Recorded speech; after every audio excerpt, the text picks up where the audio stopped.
इतिहासात पहिल्यांदाच 43,75,000 रुपयांची लाचेची मागणी करून 4 लाख रुपये रोख स्वीकारताना कारवाई करण्यात आलेली आहे। नंदुरबार लाचलुचपत विभागाने ही कारवाई केली आहे। राज्यपालांनी दत्तक घेतलेल्या भगदरी या गावातील विकास कामांच्या बिल अदा करण्यासाठी जिल्हा परिषदेचे उपविभागीय अभियंता सुनील पिंगळे, सहाय्यक अभियंता संजय हिरे आणि त्यांचा खासगी सहाय्यक अभिषेक शर्मा या तिघांविरुद्ध ही कारवाई करण्यात आलेली आहे।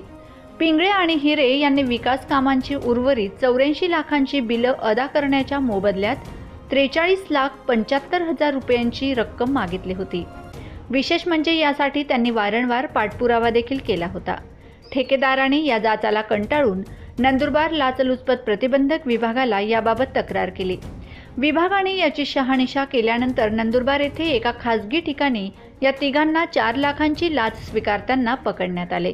लाचलुचपत विभागाकडून या दोन्ही अभियंत्यांच्या घराची झडती करण्यात येत असून यातून काय घबाड समोर येते हे पाहणे औत्सुक्याचे ठरणार आहे।